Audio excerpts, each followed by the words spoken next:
In my communication law course, for Unit 3, we discussed intellectual property.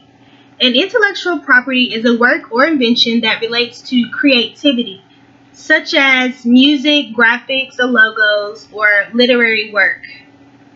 A person's intellectual property and trademarks can be protected if the work is copyrighted. Um, Copyright is simply the area of law that protects intellectual property.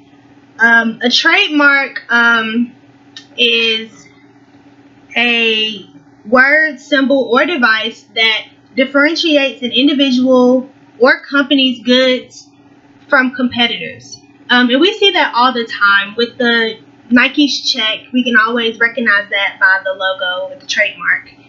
The Adidas stripes, or even the McDonald's golden arch. A big court case that relates to intellectual property would be A&M Records versus Napster.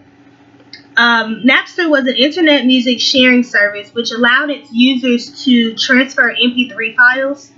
A&M Records sued Napster for liability of contributing to copyright infringement. And a judge, this happened in San Francisco, a judge ordered that Napster stop allowing its users to exchange copyrighted music. According to U.S. Code Title 17, there are 6 basic rights that copyright owners have, and that includes the reproducing of the work,